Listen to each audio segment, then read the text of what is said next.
Perfecto, señores. Buenas noches. Vamos a dar inicio a esta nueva charla técnica que se ha convocado. Mi nombre es Ricardo Ávila. Les doy la más cordial bienvenida a nombre de la Escuela de Refrigeración del Perú y de este programa La Hora de la Climatización. Un saludo especial a todos, lógicamente, pero en especial a los participantes que nos visitan de las hermanas repúblicas de Argentina, Bolivia, Brasil, Chile, Colombia, Venezuela, Ecuador, Guatemala, México, Nicaragua, Estados Unidos y tenemos un amigo visitante de Turquía. Caramba, qué gusto. Bienvenido. Eh, este foro, la hora de la climatización, es una tribuna en donde estamos siempre difundiendo diferentes aspectos de las tecnologías de HVAC-R, es decir, aire acondicionado, refrigeración, ventilación y cualquiera de las subespecialidades relacionadas, ¿no? En este caso vamos a presentar la charla de filtrado y purificación de aire, un tema súper importante y que a hoy en día cobra especial relevancia, ¿no? Me acompaña, como siempre, gentilmente, el ingeniero Luis Llamada, ¿no?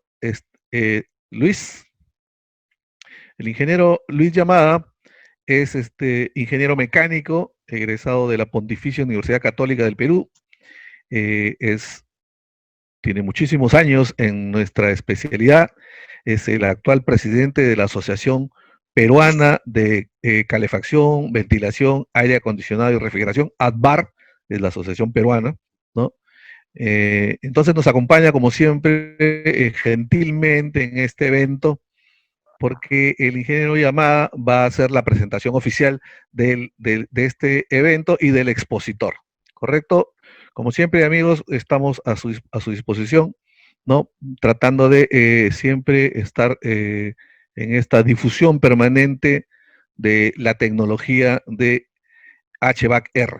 Entonces, sin mayor preámbulo, le voy a ceder la palabra al ingeniero Luis Llamada. Adelante, ingeniero. Bien, muchas gracias, Ricardo. ¿Me escucha bien? Sí se escucha, ingeniero. Perfecto.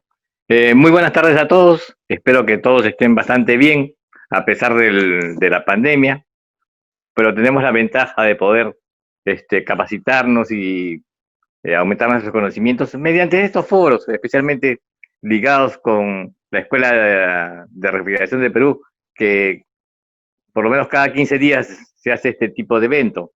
Y en esta oportunidad tenemos una charla muy interesante y muy actual, que es la de filtración y purificación de aire, la cual está ligada bastante al tema que nos convoca, porque dentro de poco, o sea, dentro de un mes y medio más, el clima va a cambiar y todos los sistemas de aire acondicionado van a tener que ser encendidos por justamente el calor. Y justamente este tema tiene que ver con qué es lo que se debe hacer seguramente antes de la puesta en marcha, o qué precauciones hay que tener, y todo este tipo de consideraciones para que los equipos de aire acondicionado no solamente brinden confort, sino que también sean agentes para evitar la propagación del COVID-19. En esta oportunidad tenemos al ingeniero Diego Guerrero, ingeniero mecánico de la Universidad de Piura, especialista en este tipo de temas, conferencista internacional en muchos foros, congresos, quien nos va a brindar este tema tan importante. Así que sin más preámbulo voy a dejar las palabras para el ingeniero Diego Guerrero de Luna. Adelante, Diego. Luis, ¿qué tal? Muchísimas gracias. Hola, Ricardo. Hola, Escuela de Refrigeración. Hola, distinguidos participantes. Quería saber si se escucha bien primero. Sí. Esto es ahora una pregunta de base para todas las presentaciones, sí. ¿No? Todo el mundo dice, ¿se escucha bien? ¿Se le ve bien? Bueno, ¿Se qué escucha bueno. bien? ¿Se escucha bien? Y se ve bien también. No hay problema. Sí, se ve. Excelente. Sí.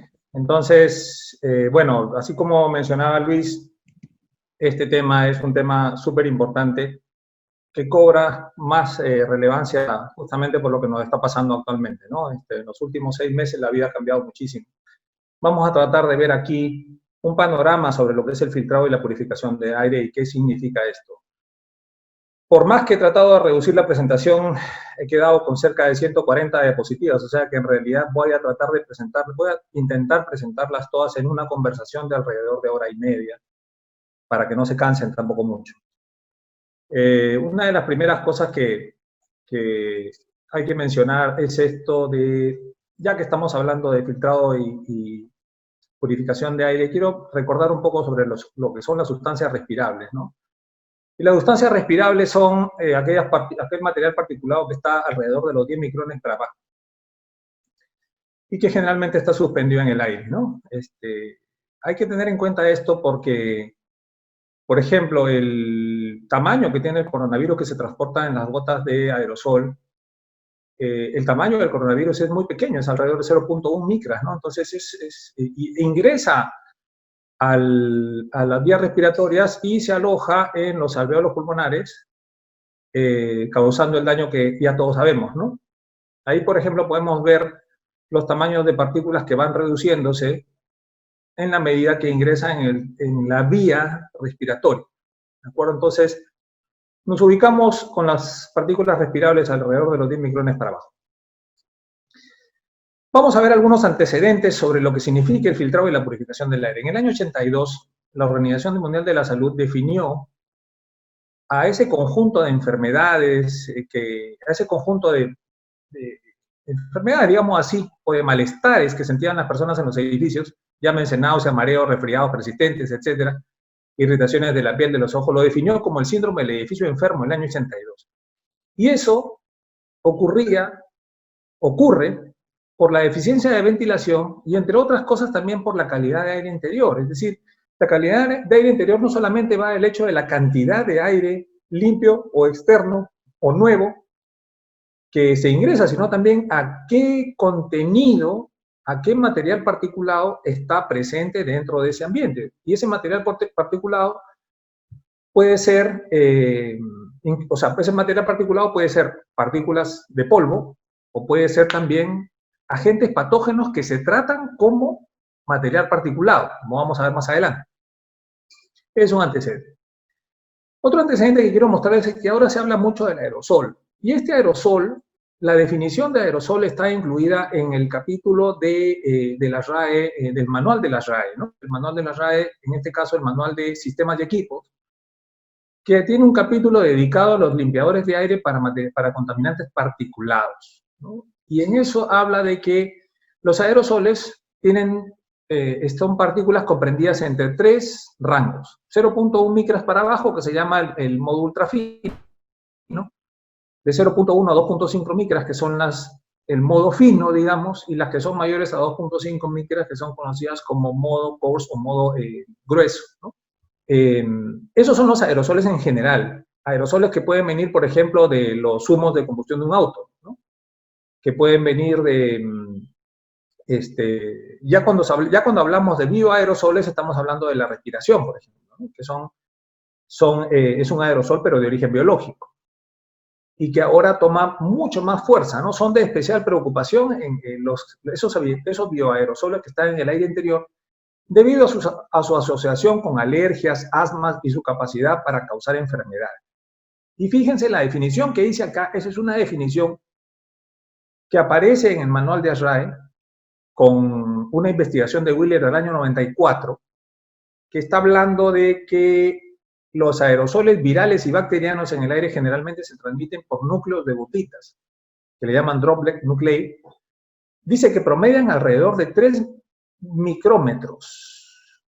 Y las investigaciones últimas, lideradas por la doctora Stephanie Taylor del comité de ASRAE, habla de que los bioaerosoles, en este caso, que pueden estar contaminados con COVID, están alrededor de 0.3 a 0.5 micras, ¿no? Entonces hay que estar, con esto lo que les quiero remarcar es la vigencia, la gran importancia que tienen en este momento las investigaciones, ¿no? Sobre todo de este tipo de enfermedades que ya se comprobó y ya se estudió y ya se está presionando mucho de que se transmiten por vía aérea, y cada vez hay más evidencia de que así es y que eso va a continuar, ¿no? También hay que ver hay que llamar al tema de los aerosoles en la forma como se mide, ¿no? Existen 3 niveles de material particulado que se usan para las mediciones de calidad de aire ambiental. Y dentro de ellos hay que resaltar uno que es el famoso PM10, ¿no? Particulate Matter 10, que significa partícula de 10 micrones para abajo, que esas son las que se miden, por ejemplo, en la calidad de aire exterior, ¿no? Aquí en el Perú también se hacen mediciones en distintos puntos de la ciudad sobre el PM10, el famoso PM10. Y estamos tomando, nosotros acá usamos también los niveles que se utilizan en la EPA, o sea, en la Environmental Protection Agency de los Estados Unidos, para los niveles de contaminación o de cantidad de material particulado en microgramos por metro cúbico. ¿De acuerdo? Entonces, ya vimos un antecedente que es el síndrome del edificio enfermo, y ahora ya conocemos un poquito más los rangos de los aerosoles. ¿De acuerdo? Esta es una gráfica que la presenta la doctora Stephanie Taylor, que les conté, y habla sobre el famoso 0.5 micras de diámetro de bioaerosol. Y establece que puede recorrer una distancia de 10 metros y quedarse suspendida en el aire hasta por 41 horas. Entonces, de aquí viene más todavía esto como un antecedente tan fuerte para lo que es renovación de aire exterior, o sea, renovación de aire, perdón, y el filtrado y la purificación. Porque tal como lo mencionó Luis, ya estamos, en los sistemas de aire acondicionado, pues permanecen todo el tiempo encendidos, pueden, incluso en los edificios de oficinas funcionan verano e invierno, y son sistemas recirculantes. Entonces, ¿cómo hacemos para meter aire exterior de renovación, aire de calidad, y cómo hacemos para que el aire que estamos recirculando lo podamos limpiar también?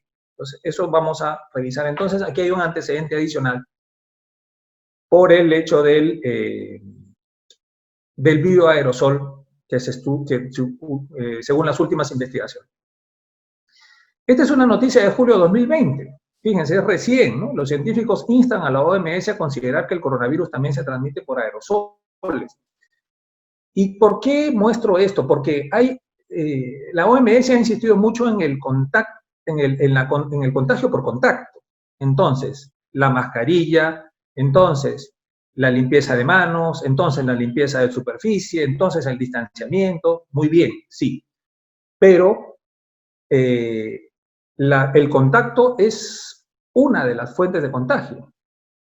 También está el aire que está dentro de los ambientes. Entonces, los científicos han presionado a la OMS, que ya ahora considera y publica, ¿no?, que el contagio por vía aérea es una realidad a través de los aerosoles. También, esta es una noticia que salió en marzo de este año, que los sistemas de aire acondicionado también pueden diseminar el coronavirus. Esto fue una investigación que fue publicada en el Telegraph, en el periódico londinense, del Reino Unido, y que había sido producto de una investigación que se hizo en Singapur. Entonces tenemos más y más antecedentes de que tenemos necesidad de filtrar el aire que estamos respirando en todos lados, ¿verdad? Otros antecedentes son los contaminantes del aire atmosférico en edificios, los famosos compuestos orgánicos volátiles, ¿verdad? Dentro de los cuales también están todo lo que son los formaldehídos. Y quería mencionarles esto porque esta información aparece en una investigación que ha hecho en los Estados Unidos de la contaminación por radón, ¿no? Radón no es una contaminación radioactiva, o sea, hay presencia de uranio en algunos terrenos, en algunos territorios. Se especula que el radón no ocupacional, o sea, el caso que nos aboca, causa entre 2.000 y 20.000 casos adicionales de muertes por cáncer en Estados Unidos. Entonces, no quiero decir que esto es una contaminación vía aérea, pero me llamó mucho la atención, algo que hay que atender también. Otros agentes contaminantes son los agentes alergenos y patógenos, ¿no? Las virus, bacterias, esporas, insectos, parásitos, todos estos que tienen sus tamaños y que hay técnicas para retenerlos y hay técnicas para matarlos o desactivarlos, como lo vamos a ver ahora. También quería hacer como antecedente mencionar que en la industria existen 2 niveles de filtrado de aire. Uno que se llama air filtration, o sea, lo que es filtrado convencional o el filtrado normal, el filtrado para aire acondicionado y ventilación, que está abocado a retener las partículas cuyas concentraciones en el aire van de 0.02 a 0.065 gramos por pie cúbico, para diferenciarlo de lo que es la colección de polvo. Y por eso hay que insistir en que los filtros que son para filtrado de aire, los filtros convencionales, los filtros de los sistemas de ventilación y aire acondicionado, no sirven para aplicaciones industriales de colección de polvo. Para aplicaciones industriales hay que usar los famosos colectores de polvo, porque las concentraciones son mucho más grandes. La saturación de estos filtros va a ser muy rápida. Hablando de contaminación a nivel industrial se manejan lo que son los threshold limit values, o los valores límite, ¿no? Valores umbral límite, que los establece la Conferencia Norteamericana de Ingenieros Higienistas y la Oficina de Salud y Seguridad Ambiental de los Estados Unidos, ¿no? La OSHA. Esos valores están basados en dos factores. Uno que es un día de trabajo de 8 horas y el otro que es una exposición corta de 15 minutos, máximo de 4 veces al día, ¿no? Y de ahí es donde salen estos famosos valores que acá en el Perú, por ejemplo, para el monóxido de carbono utilizamos los 50 partes por millón, ¿no? Famosos valores límite. Otro contaminante del aire que respiramos, el monóxido de carbono, que lleva a lo que es la ventilación de estacionamientos, ¿verdad? La ventilación de estacionamientos tiene un propósito de seguridad, ¿de acuerdo? No es un caso de renovación de aire, pero cuyo propósito es la seguridad y cuyo TLB está establecido por investigaciones tanto para lo que es la exposición diaria para un día de 8 horas, como son los 50 partes por millón, o la exposición corta de 15 minutos, ¿no? Los estándares nacionales de calidad ambiental, que simplemente los muestro, porque tenemos unos estándares de calidad ambiental que nos permiten hacer las mediciones. Aquí están las famosas partículas menores a 10 micrones y sus valores y el método de análisis. Quería mencionarlo también, a pesar que lo que nos convoca es un poco el filtrado de aire y la purificación en edificios, en espacios cerrados. Esto es el Lower Exposure Limit, que va más a la explosividad de la sustancia. Vamos a pasarlo un poco rápido. Esto sí les quería mencionar, sobre todo para los que tienen relación con ventilación y calidad de aire en industrias. La OSHA, la Office for Safety and Health Administration de los Estados Unidos, ellos tienen una página web que uno puede entrar y le pone el compuesto que uno quiere ver si es tóxico o no, o si es nocivo, y le sale información sobre los efectos en el ser humano, ¿no? Por ejemplo, aquí he puesto el manganeso que es un compuesto de un electrodo, de una soldadura, por ejemplo. Y aquí salen todos los efectos que hay y con eso uno puede elaborar una estrategia en función al proceso industrial que tenga, ¿de acuerdo? Entonces, estamos hablando sobre todos los que son los contaminantes del aire, ¿no? Como antecedentes.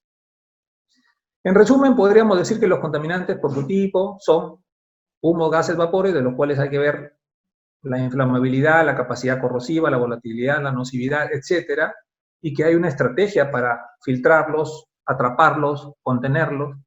El material particulado, del cual hay que ver su distribución, su concentración, sus características físicas. En el caso del aire acondicionado y la ventilación, estamos hablando de polvo atmosférico, que vamos a ver más adelante cuál es ese tamaño de material particulado. Y los agentes alergenos y patógenos, ¿no?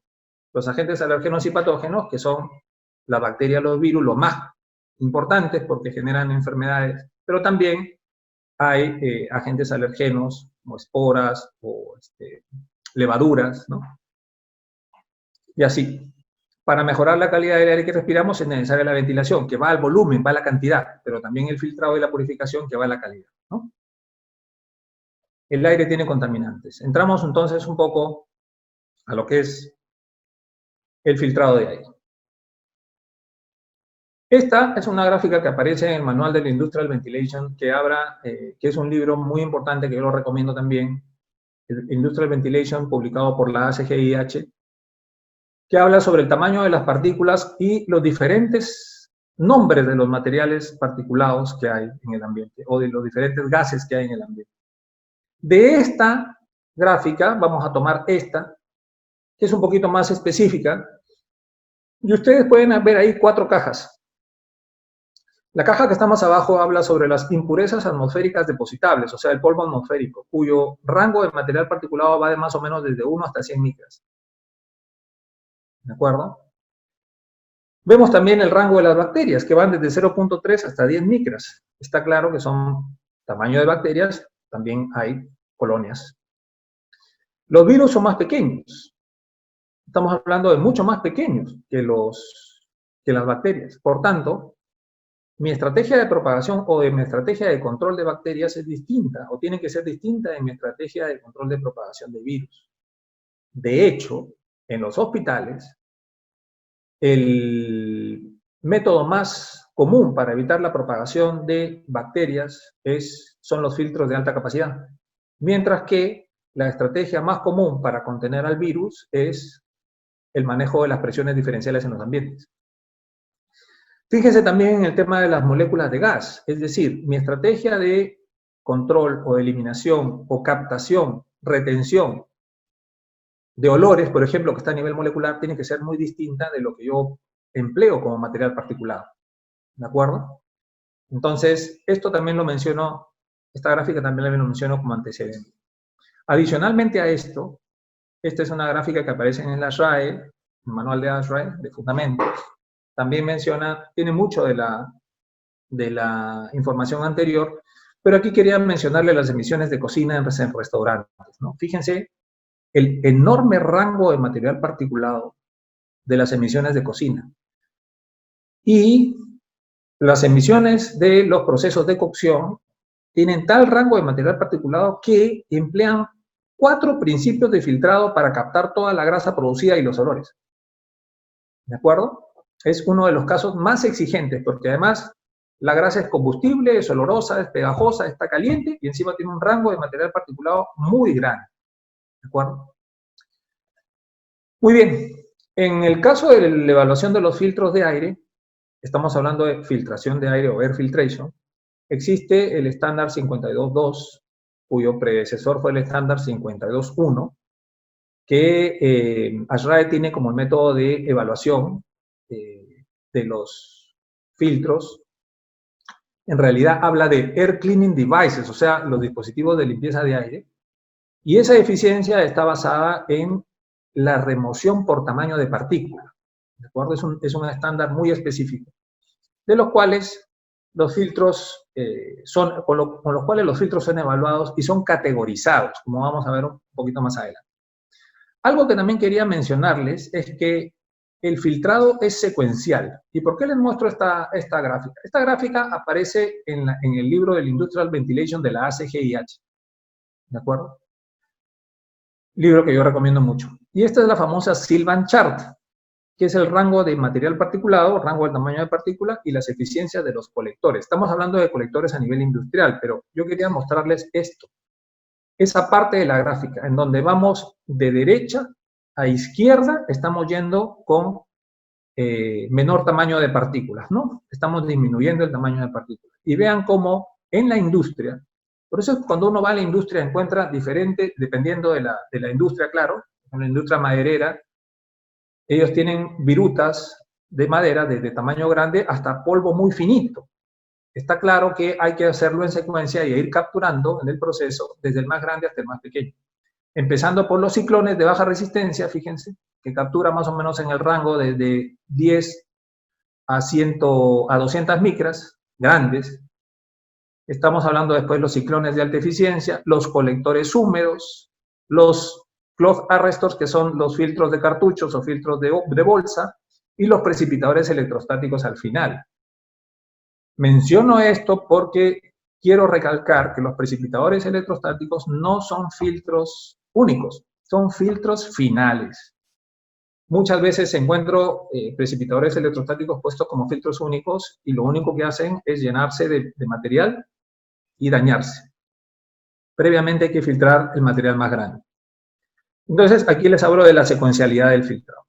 acuerdo? Pero como estamos en el tema de filtrado de aire, lo que vamos a revisar son 3 cosas: filtros de impacto e interceptación, que la partícula a retener se queda en el material filtrante porque impacta en la fibra o porque se queda en la malla filtrante. De esos filtros, nosotros conocemos los siguientes, que son más conocidos, pero quería mencionarles que los filtros que vamos a ver, que son filtros de malla, ¿de acuerdo? Esos filtros de malla van a filtrar polvo atmosférico cuya concentración total de partículas rara vez supera los 2 miligramos por metro cúbico. Suele ser menor de 0.2 miligramos por metro cúbico de aire. ¿De acuerdo? Esto contrasta con los gases de combustión o los gases de escape de otros procesos donde las concentraciones de polvo suelen oscilar entre 200 hasta 40.000 miligramos por metro cúbico. Esto es lo que separa lo que es filtrado de aire de lo que es filtrado industrial. ¿De acuerdo? Y les mencionaba que estos filtros de malla empiezan por estos prefiltros, que son básicamente filtros para fibras, para hebras de alfombras, de ropa, cabellos, todo eso, ¿no? Son filtros básicamente de protección. Uno de los filtros más usados de esto es el filtro de malla de aluminio, los filtros sintéticos y los filtros que vienen por defecto en los equipos de aire acondicionado, generalmente split paraducto. También vienen en rollos que se pueden fabricar localmente y reemplazarlos. Estos son también otros filtros que le llaman los filtros de superficie extendida porque tienen el material filtrante corrugado, ¿de acuerdo?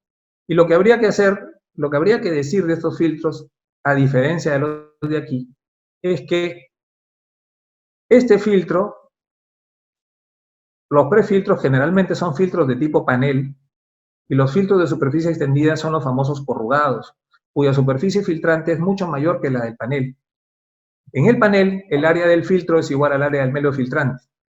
En el filtro corrugado, el área del medio filtrante es mucho mayor que el área del filtro. Por tanto, al tener más área, la velocidad de paso a través del medio filtrante es menor y la pérdida energética en el filtro corrugado es menor que la de un filtro tipo panel, a pesar que ambos tengan el mismo espesor. Y eso se demuestra, por ejemplo, aquí. Este es un filtro corrugado, aquí vemos la eficiencia, y aquí quiero llamarles la atención. Esta es una curva de eficiencia del filtro, que sería bueno conocerla. Hace 2 días estaba conversando con un ingeniero que estaba haciendo un proyecto en la industria, y él me mencionaba que le habían pedido un filtro de 50% de eficiencia sobre 6 micras. Entonces, claro, el estándar de polvo atmosférico habla de eficiencia sobre 1 micra. Y este filtro, por ejemplo, tiene una eficiencia de 30% sobre 1 micra. Pero como tengo la curva, yo puedo ver que a 6 micras estamos hablando de una eficiencia de casi 75%. En lugar de ir a buscar un filtro de 50% por 1 micra, puedo emplear este que es de 30% de eficiencia sobre 1 micra y puedo usarlo perfectamente. Pero para eso hay que conocer la curva de eficiencia de ese filtro, ¿de acuerdo? Les mencionaba también que un filtro, mientras menos espesor tenga, produce más pérdida energética, y ustedes lo ven aquí. Para una velocidad de 500 pies por minuto, de acuerdo con esta leyenda de aquí, el filtro de 4 pulgadas tiene menor pérdida energética. ¿Por qué? Porque tiene más material filtrante. Si tiene más material filtrante, si tiene más medio filtrante, si tiene más papel, la velocidad de paso a través de ese medio filtrante es menor y por tanto la pérdida energética también. Aquí también se ve lo mismo. Aquí ya son unas tablas ya más específicas. Uno puede comparar aquí, por ejemplo, el filtro de malla, filtro corrugado de 30% de eficiencia, de 24 por 24 por 4, para 2000 CFM tiene 0.23, y el de 2 pulgadas para los mismos 2000 CFM tiene 0.28, con lo cual se comprueba lo que les estaba diciendo. Una nota importante en los filtros corrugados me la hizo llegar el ingeniero Fernando Pérez Valladares, que es un ingeniero electrónico, pero que es consultor con experiencia en proyectos de equipos biomédicos. Él me decía que hay que tener mucho cuidado con el reemplazo de los filtros corrugados. A veces no hay EPA, a veces solamente hay corrugado. Porque se deposita una bacteria que se llama la Acinetobacter baumannii, que causa daño en las personas que van a hacer el reemplazo. Entonces, no solamente hay que tener cuidado con el reemplazo de filtro cepa, sino también con el reemplazo de los corrugados, a pesar que no exista en ese arreglo en particular un filtro EPA. Los filtros de bolsa también son filtros de superficie extendida y se cumple lo mismo, que mientras más superficie filtrante tenga, menor es la pérdida energética. Las eficiencias siguen basadas, en los dos filtros bolsa, siguen basadas sobre una micra. Y aquí aparece el concepto de MER, que lo vamos a ver más adelante. ¿De acuerdo? Los filtros de bolsa tienen la desventaja de que cuando baja el caudal, la bolsa tiende a caer, ¿no es cierto? Y eso ocurre cuando tenemos sistemas de caudal variable. Para evitar eso, podemos poner filtros rígidos que también tienen la misma eficiencia, las mismas eficiencias que los filtros de bolsa. ¿De acuerdo?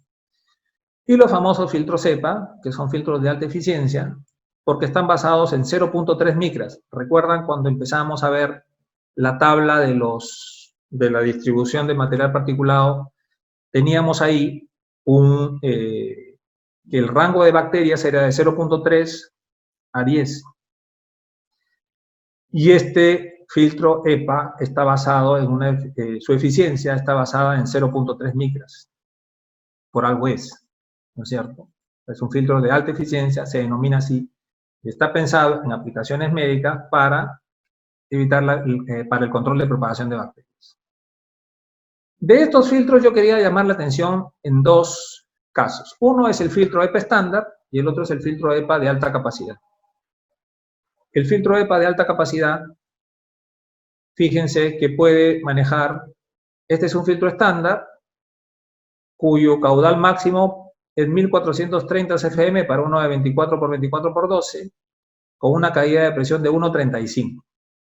El de alta capacidad me puede manejar hasta 2500 CFM con 1.75. Para 2000 con 1.35, es decir, yo tengo casi 70% más de caudal, 70% más de caudal para la misma caída de presión.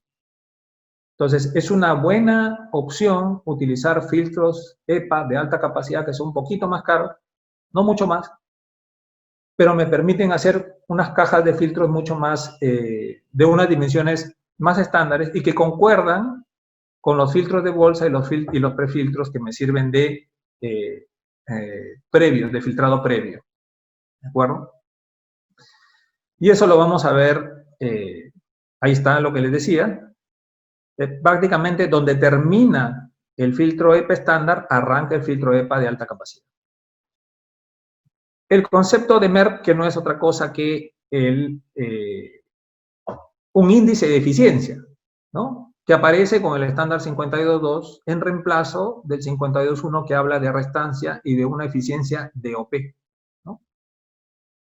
Y aquí vemos, esta tabla me muestra, por ejemplo, algunos índices de eficiencia importantes, ¿no? Como el MERP 17, que es el EPA, el MERP 14, que es el famoso filtro de bolsa o rígido de 90-95, y el MERP 8, que es el de 30-35%, filtro corrugado. ¿Y por qué menciono estos de aquí? Porque estos, por ejemplo, son los 3 filtros que se usan o que están en la norma peruana de cajas de filtros para quirófanos. Y además, también lo menciono porque ASRAE indica que el MERP 8 es la mínima eficiencia que puede tener un sistema hospitalario para tomas de aire. Entonces hay que tener cuidado con eso. Está bien, no, pero que yo le quiero poner madera de aluminio. Sí, puedes ponerle, pero tienes que ponerle un filtro MERP 8 de 30-35% de eficiencia DOP, que es el mínimo que ASRAE exige para hospitales. Esto también quería mencionarles que todo lo que son los filtros de sintéticos, filtros lavables de malla de aluminio, este que figura electrostático, aquí es un electrostático por fricción, estos 3 tienen índices de eficiencia MERP 4321 y no tienen eficiencias reportadas. ¿De acuerdo? Entonces hay que ser muy cuidadoso con eso. Estos solamente sirven de prefiltros, no tienen eficiencia reportada, la mínima eficiencia que se usa, según que ASHRAE exige, es la 8. ¿De acuerdo?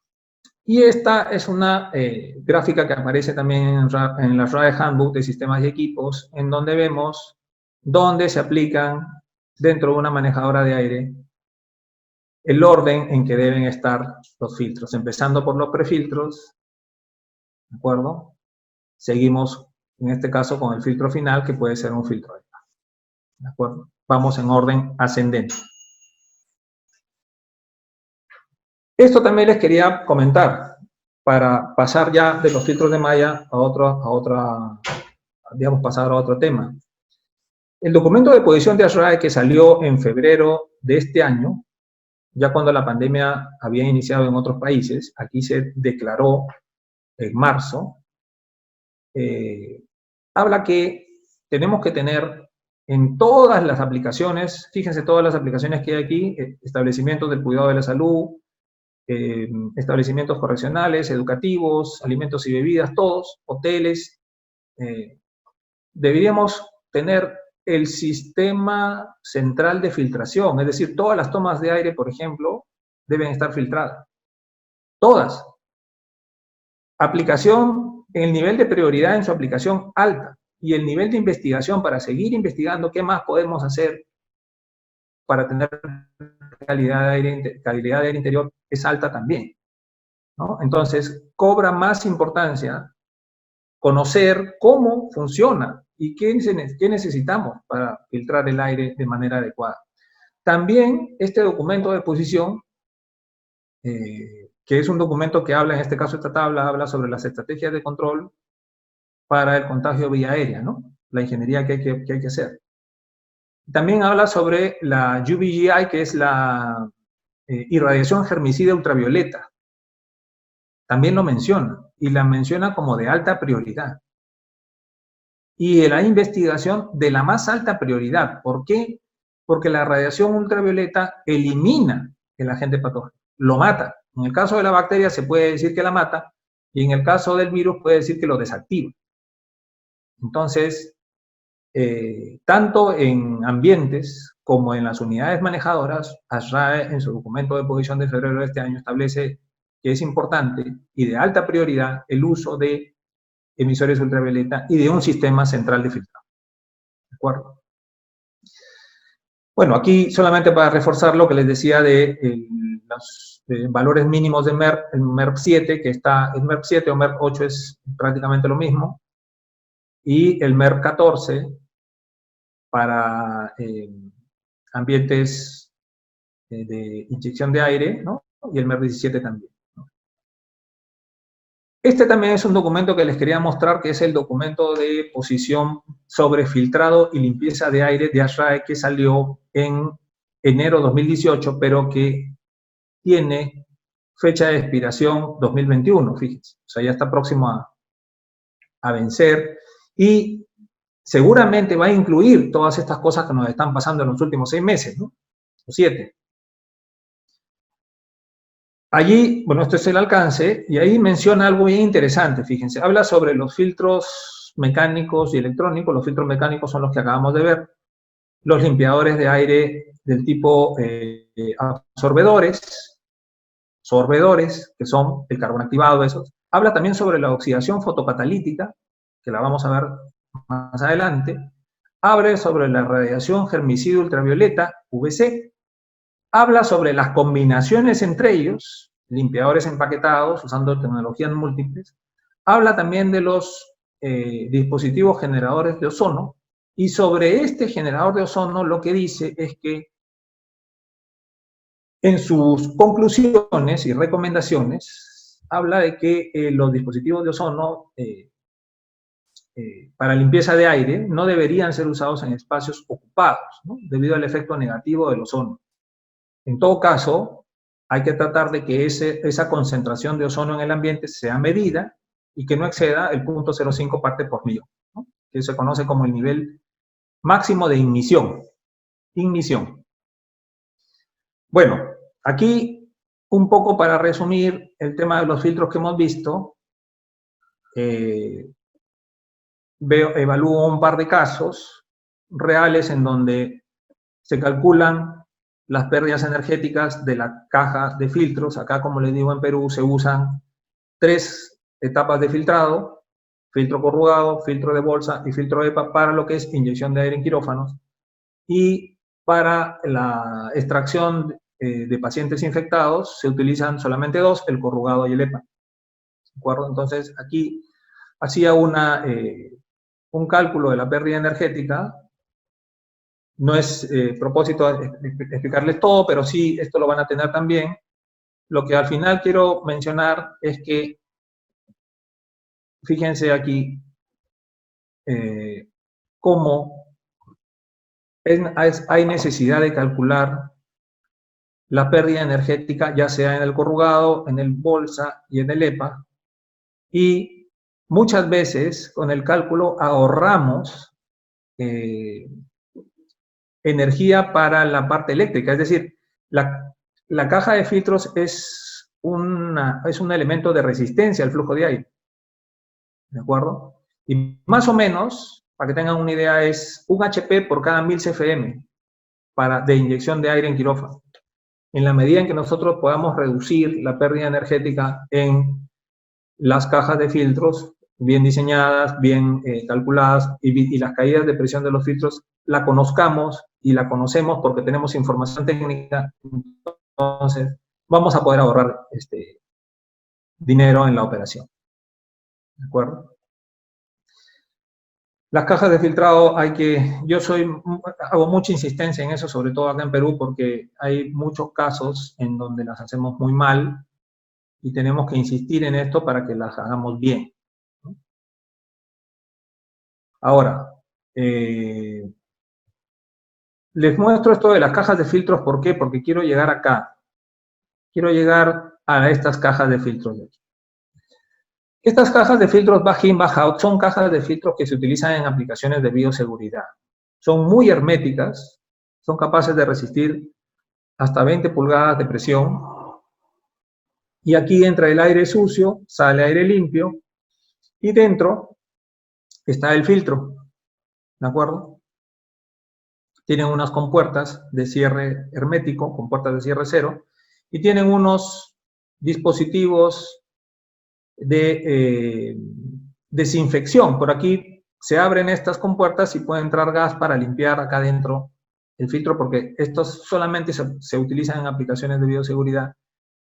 Pero ahora estamos un poco en el límite, porque actualmente lo que nos está pasando es, digamos, todos esos conceptos de bioseguridad que teníamos antes, los estamos aplicando a la vida diaria, ¿no? El distanciamiento, la mascarilla, el aislamiento,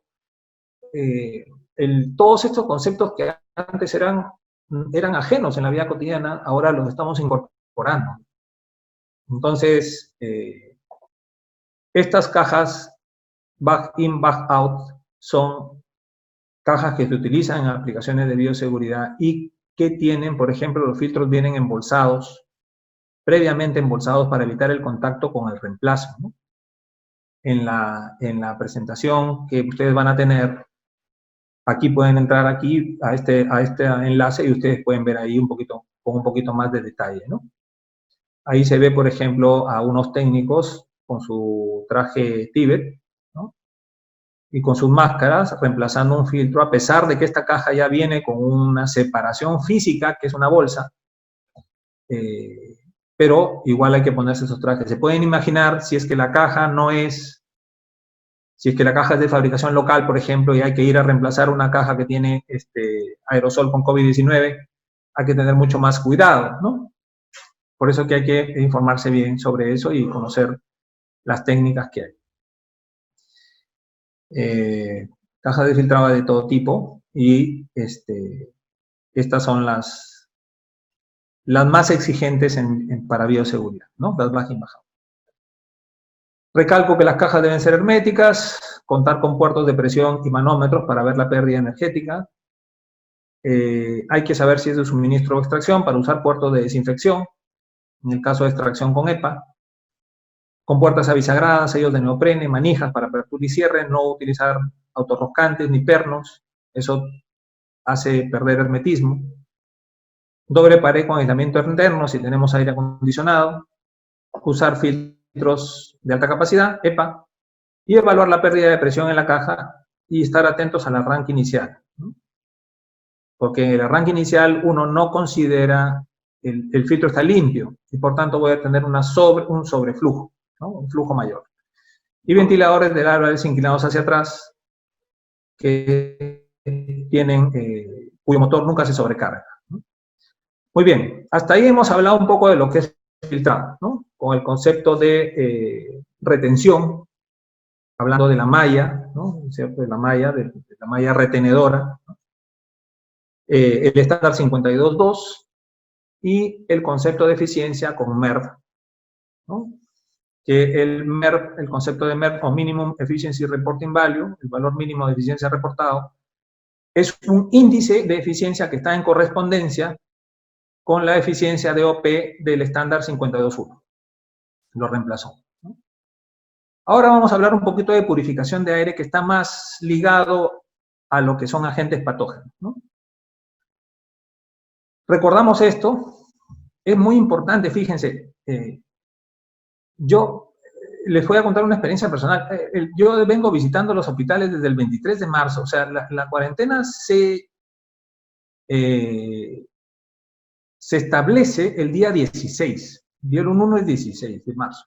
Yo he estado saliendo y visitando los hospitales, los de Mayo, Villa El Salvador, el INEN, el hospital de Atevitarte, o sea, hospitales que ahora son 100% COVID, ¿no? El INEN es parte, y bueno, entonces, los ingenieros que nos dedicamos a esto, como conocemos la mecánica del movimiento del aire, tenemos mucho cuidado, ¿no? A veces yo veía gente que estaba parada al costado de extractores, ¿no? Y decía, Dios mío, ojalá que ese extractor no venga de un área COVID, ¿no? Porque, y encima sale a alta velocidad, ¿no? Una extracción debería ser hacia arriba, ¿no? Y había extracciones a 1 metro del piso, cuando debía ser a 3 metros del piso y hacia arriba, con 3.000 pies por minuto para que se diluya. Entonces, es una ventaja ser ingeniero de HVAC porque uno conoce la mecánica, cómo se mueve el aire, y eso también permite evitar contagiarse, ¿no? Es importante. Entonces, esto les recuerdo para que sepamos que hay una distribución de material particulado en el aerosol y su nivel de permanencia en el aire es alto, por tanto hay que renovar, y por tanto hay que filtrar. Y como ahora estamos viendo purificación de aire, vamos a considerar que ese material particulado es un agente patógeno. ¿De acuerdo? Hay muchas investigaciones al respecto sobre la propagación de infecciones vía aérea, y de ahí la presión de los científicos en julio de este año de que la OMS reconozca eso también como un mecanismo de contacto importante. Decían, oye, hay 80%, entre 80 a 90% de contagios por contacto, y solamente un 10 a 20% por vía aérea. Pues parece que es más, porque la investigación cada vez sustenta eso, ¿no?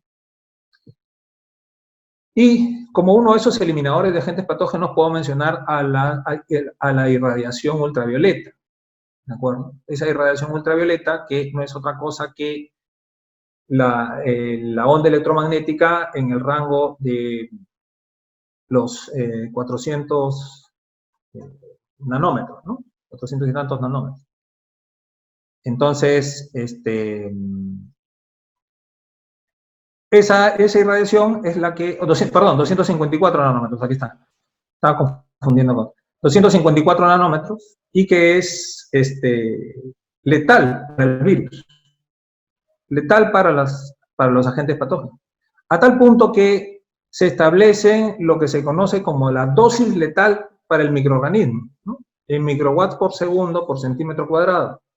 Si usted ve en esta tabla aparece el tipo de agente patógeno, y aquí tenemos la dosis letal para matar el virus, en este caso el virus, al 99.99%. Eso quiere decir 7.764 microwatts por segundo por centímetro cuadrado. Si la intensidad de de los emisores ultravioleta está en microwatts por centímetro cuadrado, lo único que falta es el tiempo de exposición. Por eso es que es importante conocer esa dosis letal para el virus. ¿De acuerdo? Se sigue investigando todavía la dosis letal para el COVID-19, pero si los primos, los hermanos de ese virus tienen esta dosis letal, se espera que el COVID esté por ahí, ¿no? Y si uno toma una dosis más alta, entonces prácticamente está asegurando que está eliminando eso. Información sobre la eficiencia de los emisores ultravioleta hay abundante, ¿no? Es abundante la literatura. Y por eso es que SRAE reconoce este mecanismo de la emisión ultravioleta como un mecanismo de eliminación de agentes patógenos. ¿De acuerdo? También les había comentado que a través de los ductos de los sistemas de aire acondicionado también se puede diseminar los agentes patógenos. Por eso es que una de las aplicaciones para los emisores ultravioleta era estar delante de los serpentines, ¿no? Delante del serpentín, el emisor ultravioleta lo que hace es matar los agentes patógenos que se depositan en el serpentín. Evita que se depositan, evita que crezcan, y por eso lo mantiene limpio. Pero eso es sobre el serpentín. ¿Qué hay sobre la corriente de aire? ¿No? Sobre la corriente de aire ya vimos que si tenemos ductos, esto ya lo habíamos dicho hace un rato, o sea que hay coronavirus en el aire que va en los ductos, y seguramente también si se depositan en las paredes. Y para eso hay un estudio que lo hizo esta compañía, la Microbe Management, y ellos evaluaron cuántas bacterias eliminaba un emisor ultravioleta dentro de un ducto de 18 por 18 y lo evaluó a dos velocidades, a 500 pies por minuto y a 1000 pies por minuto. Y cuando el aire pasaba a 500 pies por minuto, la reducción en el número de bacterias llegó a ser del 90%. Por eso es que también podemos hacer una buena limpieza del flujo de aire utilizando emisores ultravioleta. ¿De acuerdo? Y esa velocidad a la cual debemos hacer pasar el aire para poder limpiarlo es 500 pies por minuto. Sé que es una velocidad baja para un sistema, pero podemos tener un tramo, ¿no? Y existen en el mercado fabricantes que tienen equipos de limpieza de aire en donde la velocidad de paso está alrededor de los 400 pies por minuto, que son 2 metros por segundo. He investigado sobre algunos de ellos y efectivamente hay algunas marcas que tienen, y yo les pregunto, oye, ¿y cómo limpia este? Bueno, este equipo lo limpia el aire en un solo paso con emisores UV y además de eso le ponemos filtro EPA. Ah, ok. ¿Y a qué velocidad pasa el aire por ahí? A 2 metros por segundo como máximo. 500 pies por minuto son 2.5 metros por segundo, 400 pies por minuto son 2 metros por segundo. Entonces, eso hay que tomarlo en cuenta si vamos a usar los emisores UV para limpieza de flujo de aire. Ya no, también para cuando se deposita el agente patógeno sobre superficies, ¿no? Como los serpentinos. Pero en este caso estamos hablando de flujo de aire y también hay una eficiencia reportada, medida, para el flujo de aire usando emisores UV. Lo que les muestro aquí es una tabla que habla sobre la dosis letal requerida, dosis letal requerida para matar el virus al 99%, dependiendo el virus no, del agente patógeno, ¿no? Y si es bacteria, bueno, aquí tiene la dosis, ¿no? En microwatts por segundo por centímetro cuadrado. Como les decía, si es que tenemos, por ejemplo, una lámpara de 73 microwatts por centímetro cuadrado, para matar o para desactivar al 99% el virus de la polio o el rotavirus, yo necesito 4.8 minutos. Pero si empleo una lámpara de 420 microwatts por centímetro cuadrado, voy a poder desactivar ese mismo virus en 0.83 minutos. Estamos hablando de casi 50 segundos. Es por esa razón que en hospitales se utilizan emisores ultravioleta para limpiar serpentines y para ductos de la más alta intensidad. porque ahí hay alta concentración, se supone, en un hospital, alta concentración de virus y bacterias. ¿De acuerdo?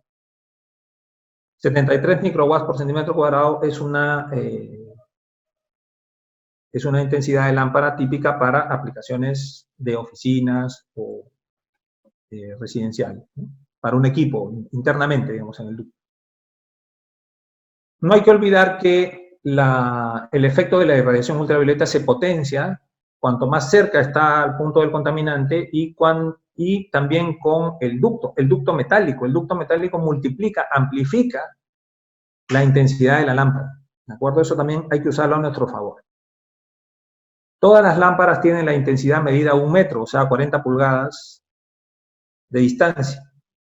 En la medida en que reducimos esa distancia, el factor de intensidad crece y, por tanto, es como si tuviéramos una lámpara de mucha más intensidad. Los fabricantes recomiendan, por ejemplo, una distancia de 6 pulgadas del serpentín.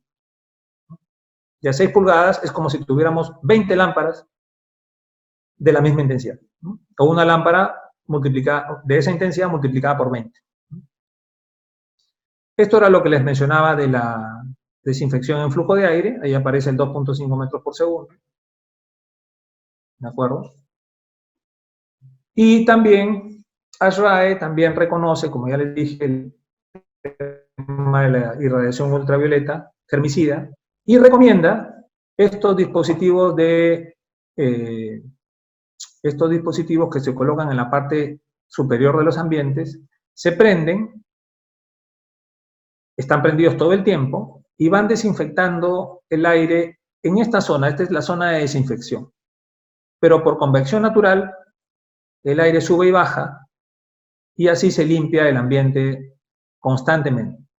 Algunos podrán pensar, oye, pero ¿cómo puedo poner aquí el emisor ultravioleta directamente a la gente si es que eso es dañino? Estos emisores tienen unas persianas que evitan el contacto directo con los ojos, ¿no? Está reconocido por ASHRAE, eso es lo importante. También existen emisores ultravioleta ambientales, en este caso, por ejemplo, fíjense, para purificar el aire que está cerca al paciente, porque esta que parece una luminaria aquí, tiene un ventilador interno, jala el aire, lo pasa por un emisor ultravioleta que está detrás del fluorescente, detrás de la iluminación, lo limpia y lo devuelve. De tal manera que cuando el médico se acerca, este aire que está cerca al paciente está más limpio. Entonces, les menciono lo que existe para saber cómo podemos hacer para purificar nuestro aire cada vez más. También existen estos dispositivos que se utilizan para colocar en ductos, en ductos, tanto en los equipos de split paraducto, por ejemplo, o en las manejadoras. Estos son unos tubos que se insertan en el ducto. ¿Y qué hacen? Tienen emisores ultravioleta, pero además tienen dióxido de titanio o dióxido de zinc, con lo cual provocan una oxidación catalítica, y ese proceso, esa oxidación, lo que hace es que ataca a los agentes patógenos existentes y los desactiva, ¿no? Entonces, es un plus, ¿no?, a la emisión ultravioleta, ¿de acuerdo? Además que, como produce eso va en la corriente de aire y va desinfectando el aire que va en circulación también, no solamente a las superficies circundantes. Estos son para inyección en ducto y también tenemos los que van como una caja, ¿no? Y estos que van como una caja tienen una combinación, por ejemplo, del filtrado por impacto e interceptación o filtrado MERP, el emisor ultravioleta y la oxidación catalítica. Es muy bueno para desinfectar ambientes, sobre todo en ambientes que utilizan recirculación. Ahí, como les digo, esta tecnología está disponible también de diferentes fabricantes. Esto, por ejemplo, les menciono que es la nota técnica de salud 110 que es del Ministerio de Salud de Perú, en donde habla, solamente para reforzar la idea, es que dice, ¿no?, para salas de operaciones se debe considerar lo siguiente: se requerirá la instalación de filtros especiales para evitar la contaminación de agentes contaminantes, tales como, hablando de los filtros, prefiltros, ya hemos visto cuáles son, filtros de baja eficiencia, que son los corrugados, Filtros tipo bolsa de mediana eficiencia, en Perú se utiliza el MERP 14, o sea, el de 90-95, y filtros CEPA de alta eficiencia, que aquí se exige 99.97% sobre 0.3 micras. Y además de eso, dice filtros lámparas ultravioleta. El emisor ultravioleta no es exactamente un filtro que está más relacionado con una retención, ¿no? Es más bien un, por decirlo así, un eliminador, un terminator de los agentes patógenos, ¿de acuerdo? Y acá la práctica es que se pone delante del serpentín, pero tiene doble efecto: desinfectar superficie, serpentín, y en el flujo de aire. Otro de los dispositivos para purificar el aire es lo que se conoce como la ionización por plasma o ionización bipolar, ¿no? Que lo que hace es ionizar el aire, y ese aire daña los agentes patógenos, agrupa las moléculas de polvo y oxida los compuestos orgánicos volátiles, eliminando olores. ¿De acuerdo? Hay investigaciones que están hechas por los fabricantes mismos que abogan en que sí son muy efectivos para la reducción de agentes patógenos. Aquí estamos hablando, por ejemplo, que en un lapso de 10 a 20 minutos hubo una reducción de 99.9% de reducción del agente patógeno, en este caso, el virus de la influenza, en este equipo de este fabricante, ¿no? Aquí estamos hablando de 30 minutos para una reducción de 99.87% en este otro virus, ¿no? Entonces, hay investigaciones que abogan a eso, pero son investigaciones hechas en su gran mayoría por los propios fabricantes. Estos dispositivos son muy versátiles, se pueden poner en ductos, se pueden poner en unidades manejadoras, son generadores de iones, ¿no? Y eso va limpiando el aire, el flujo de aire, y si es recirculante, mejor. La eficiencia de estos equipos es muy alta en sistemas recirculantes, por eso hay que tomarlos en cuenta también para ahora que estamos regresando a las oficinas, ¿no? Pero, por ejemplo, aquí tenemos este que va en falso techo y se ve así, y está limpiando el aire en forma recirculante. Y son muy efectivos. Pero lo que hay que decir es que yo hoy día entré estos son para pared, hoy día entré a la página de ASRAE a ver un poco sobre lo que significa esto de ionización bipolar. Antes les menciono que una de las referencias a ionización por plasma lo encontré en este manual de prevención y tratamiento del COVID-19 de una universidad, de la Facultad de Medicina de la Universidad de Zhejiang, de China. Y vaya que los chinos saben de esta vaina, ¿no?, de coronavirus. Y habla sobre que los esterilizadores de aire de plasma se pueden utilizar y operar continuamente para la desinfección del aire en un entorno con actividad humana. Aquí lo que se hace a lo que se refiere es a ese entorno que está fuera de las áreas críticas, o sea, prácticamente todo lo que resta del hospital, quitando las áreas críticas. Y dice que si no se dispone de esterilizadores de aire de plasma, utilizar lámparas ultravioleta durante 1 hora cada vez, o sea, encender, apagar, encender, apagar. Realice esta operación 3 veces al día. Hoy día entré a la página web de ASRAE a ver lo que dice ASRAE sobre lo que es ionización bipolar, ¿no? Y hoy mismo, ¿no? Hoy día mismo. Entonces, encontré que habla sobre que es una tecnología, si bien es cierto, no es nueva, pero que no hay estudios por parte de terceros que aboguen en que efectivamente es un método de reducción de agentes contaminantes. Yo creo que sí lo es. Pero fíjense lo que dice ASRAE. Dice, ASRAE no tiene a la fecha una posición como sociedad en lo que es ionización bipolar. Sin embargo, el Epidemic Task Force, o sea, la fuerza de tarea de la epidemia, le consultó al CDC sobre esta tecnología. ¿Cuál era su posición del CDC? O sea, el CDC es el Center for Disease Control, o sea, el Centro de Control de Enfermedades que está en Atlanta, en Estados Unidos. Y le preguntó, oye, ustedes díganme, porque nosotros todavía no tenemos una posición sobre esto, pero ustedes díganme qué piensan, ¿no? Y el CDC le contestó esto, ¿no? Si bien la ionización bipolar ha existido durante décadas, la tecnología ha madurado y según se informa, muchas de las preocupaciones de seguridad potenciales anteriores ahora están resueltas. lo cual aboga en favor del uso de la ionización bipolar. ¿Qué cosa más dice el CDC? Si está considerando la adquisición de un equipo de ionización bipolar, deberá asegurarse que el equipo cumpla con la certificación estándar UL 2998, que es un procedimiento de validación de reclamo ambiental para cero emisiones de ozono. O sea, este estándar UL 2998, el CDC sugiere que si es que uno va a adquirir un producto de ionización bipolar, tenga esta certificación UL 2998, para que esté controlado los niveles de emisión de ozono. ¿De acuerdo? Y eso es importante porque aquí también habla de que el consumidor tiene que hacer su tarea. Oigan, no solamente todavía estamos en investigación, hagan ustedes su tarea, pregunten, ¿no? Dice aquí, los consumidores deben investigar la tecnología intentando comparar cualquier afirmación específica con el uso previsto por el consumidor, ¿no?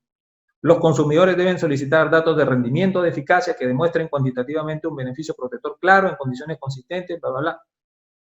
O sea, nos dice, oigan, ustedes también hagan su tarea, mientras siguen las investigaciones, ¿no? En el caso, ya hemos visto irradiación ultravioleta, un poco de ionización por plasma o ionización bipolar, y hablamos de la ozonización. Aquí lo que habría que decir es que hay que tener mucho cuidado para utilizar ozonización dentro de ambientes, porque el ozono es nocivo, ¿no? Y es nocivo en concentraciones bajas. Es un estupendo desinfectante, hay que decirlo, pero hay que tener cuidado con espacios ocupados. Por eso es que, por ejemplo, aquí esta norma española menciona que el nivel máximo de ignición debe ser de 0.05 partes por millón, lo cual nos obliga a tener detectores de ozono, ¿no? Entonces, si bien es cierto que se llama este programa La Hora de la Climatización, como ustedes verán, hay mucho por hablar, hay mucho por decir sobre lo que es filtrado y purificación de aire, y se sigue investigando y se seguirá investigando, y es de la más alta prioridad, ¿no? No lo digo yo, lo dice el documento de posición de ASRAE de febrero de este año. En cuanto a los túneles y cabinas de desinfección que se empezaron a usar mucho, claro, las autoridades querían hacer algo frente a la pandemia, ¿no? Algo tenemos que hacer, bueno, sí, es una enfermedad nueva, Dios mío, sí, vamos a hacer algo. Bueno, hicieron cabinas. Entonces, esas cabinas tenían un muy buen propósito, pero el problema es el control, ¿de acuerdo? Entonces, la OPS, la Organización Panamericana de Salud, un mes después, casi un mes y medio después, sacó un documento en donde no recomendaba el uso de estas cabinas, ¿de acuerdo? Ni con cabinas con ultravioleta, ni cabinas con amonio, ni peróxido de hidróxido, ni con ozono, ¿no? Claro, la intención es buena, está bien, el problema es el control o el daño que puede hacer a los seres humanos algo que está, algo que puede perder el control, ¿no? O sea, en este caso, sugirió no usarla, ¿no? Recomendó no usarla. ¿De acuerdo? Ahora, esto es para finalizar. Fíjense cómo la aplicación a veces requiere de la especialidad, o la aplicación requiere a veces de recursos un poco más potentes o de máquinas más especiales, ¿no? Fíjense esto. Este es un equipo que le permite al odontólogo operar sin que el aerosol de la persona, que puede tener COVID, ¿no? Puede resultar que le ha salido negativo en el examen, pero lo puede tener, o puede ser asintomático. El doctor no sabe, pero por lo menos allí tenemos una campana de captura con un equipo que captura ese aerosol, y además de eso nosotros tenemos que dotar este ambiente. Ahora muchos médicos, sobre todo por ejemplo oftalmólogos, que también tienen procedimientos de generación de aerosol, están pidiendo sistema de 100% aire exterior, que antes, bueno, yo ponía en su casa, su consultorio, y no pasaba nada. ¿De acuerdo? Entonces, renovación de aire filtrado, van de la mano para todas las aplicaciones. ¿De acuerdo? Les comento un poco, para finalizar el tema de la precipitación electrostática, que hay que tener cuidado porque es una colección de partículas pequeñas con alto voltaje, o sea, con un campo eléctrico muy grande, estamos hablando de 8.000 voltios, más o menos, en la zona de colección, y es un filtro que es un dispositivo de colección de polvo, pero muy pequeño. Entonces, previamente tenemos que filtrar las partículas grandes, como hemos visto, el filtrado es secuencial. Esta es una especificación de un precipitador electrostático de un fabricante. Fíjense lo que dice, es que su eficiencia es 96% de DOP, porque no es un filtro de malla, ¿de acuerdo?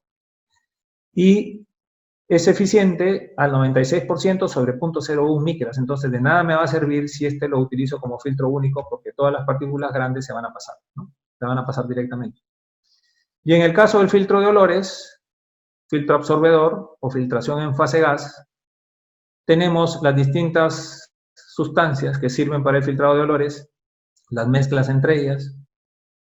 El concepto principal aquí es el concepto de tiempo de residencia, que no es otra cosa que el tiempo mínimo en que se ponen en contacto el material absorbente y el gas a ser absorbido. ¿De acuerdo? Ese material es el carbón activado, que puede venir en pellets, disponerlo en bandejas, en B, o puede venir impregnado para concentraciones muy pequeñas. Esto acá solamente para aplicación residencial, no sirve para ninguna otra aplicación. Para aplicaciones comerciales tiene que ser el carbono activado en pellets, en sólidos.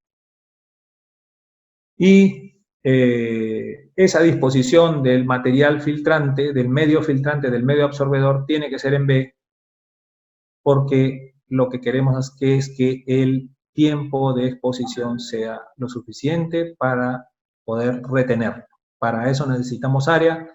Con el área que ganamos, disminuir la velocidad de paso a través del medio filtrante, lograr el tiempo de residencia.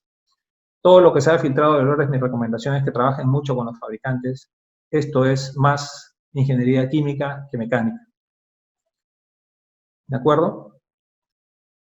Al final, algunas conclusiones, que estas conclusiones las puse para un curso de climatización hospitalaria, pero básicamente lo que digo es que hay que conocer el filtrado, ¿no? Saberlo aplicar correctamente. Es fundamental conocer qué tecnologías se utilizan para purificar el aire, su selección, aplicación, alcances, ventajas, ¿no? Y evaluar el impacto sobre nuestro sistema de HVAC. Eso es básicamente lo que les quería contar. Mil disculpas de haber corrido tanto, pero si bien es cierto es la hora de la climatización, me he excedido un poquito. El tema da para muchísimo más. Hay mucho más también, ¿no? Ya, y hay otras tecnologías también que seguramente con el tiempo se consolidarán para equipos de purificación de aire, ¿no?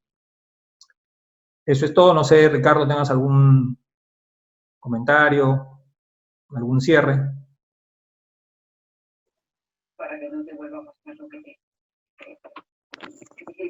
Hola, Diego. ¿Me Hola, escuchas? Luis, ¿qué tal? Sí, sí. ¿Qué tal?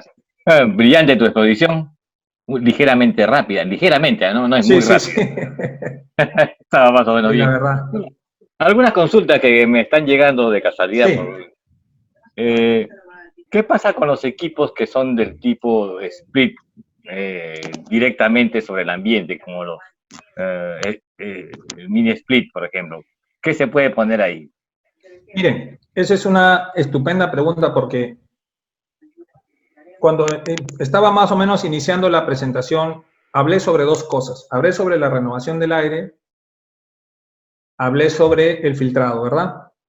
Pero hay un tercer aspecto que es sumamente importante y que el documento de posición de ASRAE también lo menciona. Voy a tratar de ponerlo aquí. Fíjense el documento de posición de ASRAE para que vean que es algo sumamente importante para ellos. Es esto. Vamos a verlo aquí. Acá está. Aquí. Miren lo que se refiere a la estrategia de control de propagación de infecciones por vía aérea. Estrategias de control, ¿no? ¿Control de qué? Control de propagación. Fíjense lo que dice aquí. In-room flow regimens, o sea, los patrones de flujo dentro del ambiente. El patrón de flujo dentro del ambiente, si estamos hablando de un lugar que es posible, ¿no? Ahora, la posibilidad de contagio es alta, como hemos visto, ¿no? Un equipo split es un equipo que arroja el aire a alta velocidad. Alta velocidad significa turbulencia. Turbulencia es mezcla. Entonces, si yo tengo una persona, por ejemplo, en un restaurante que acaba de llegar, está sentada, y hay una ráfaga de aire, y está esta persona botando un aerosol contaminado, se lo va a llevar por todas partes. Mi recomendación es que, ok, estos equipos por lo menos deberían tener un emisor ultravioleta que evite o que limpie el serpentín. La limpieza en el flujo de aire no va a ser tan eficiente.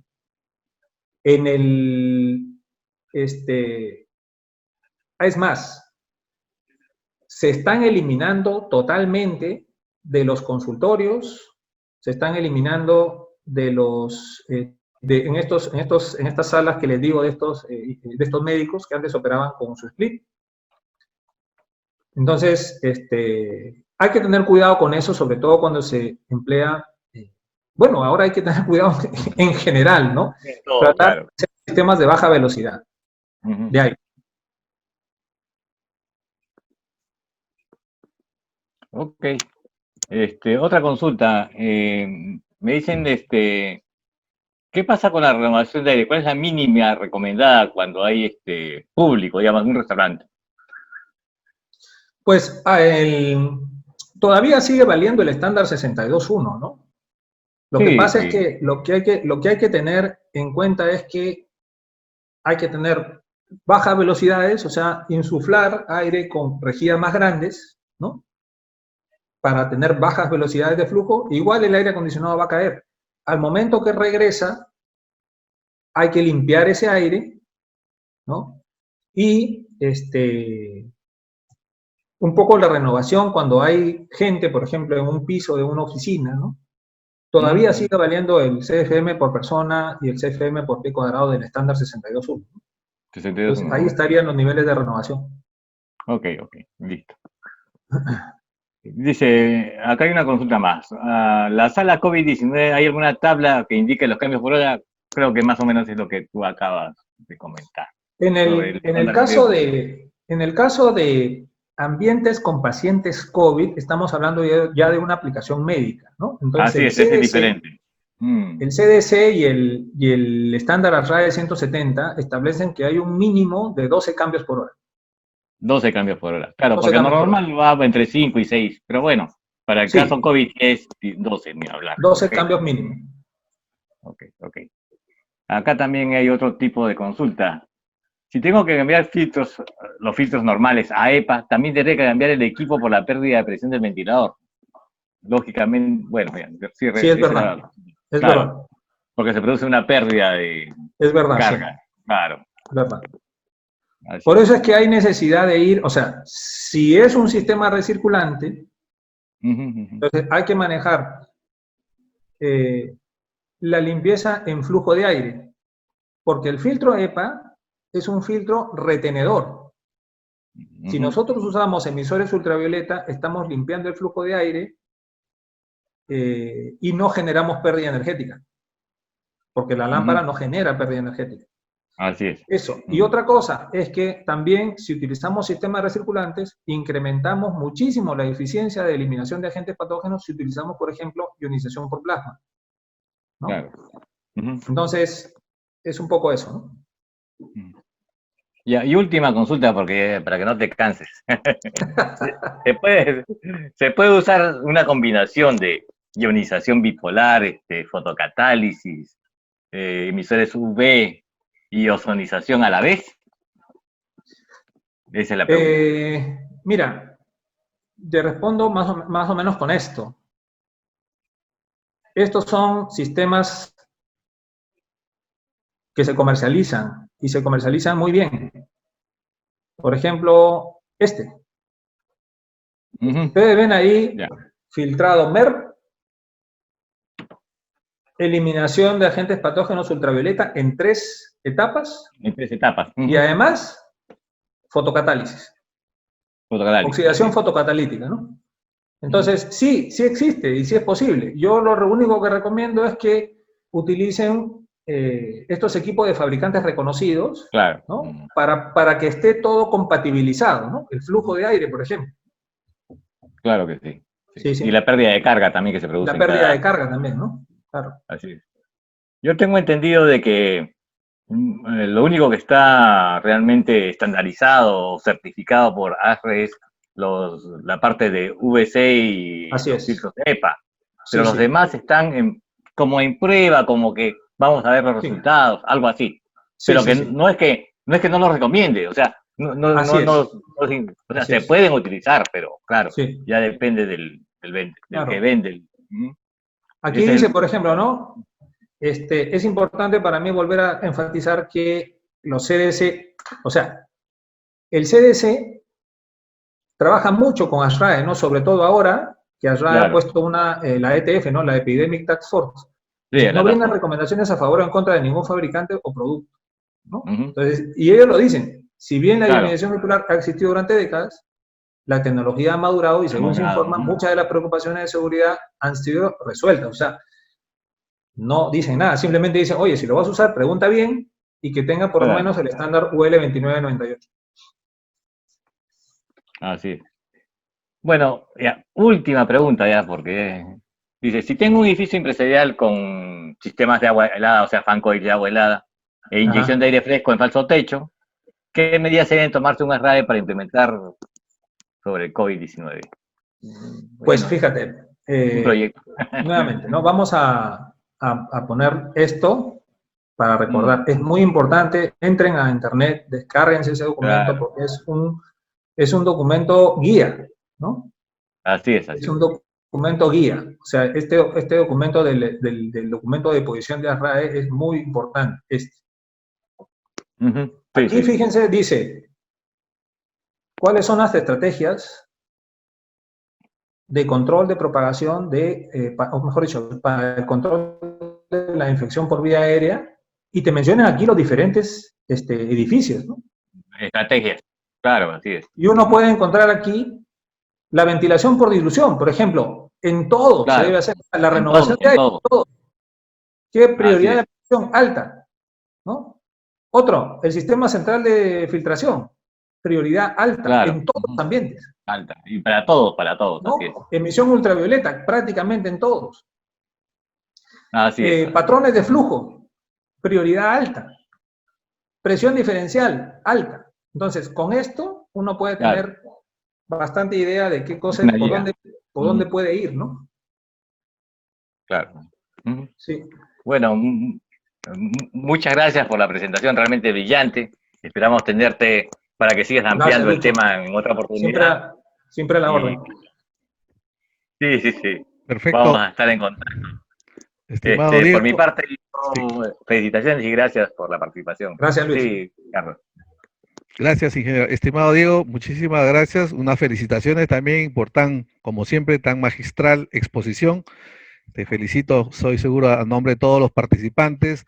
Hay un sinnúmero de preguntas, pero como dice el ingeniero Yamada, nos quedamos hasta las 12 de la noche respondiendo, pero estoy seguro que ha dado muchísimas luces sobre lo que es el filtrado en este momento, el filtrado de aire en este momento tan importante, ¿no? Muchísimas gracias, estimado Diego, muy amable.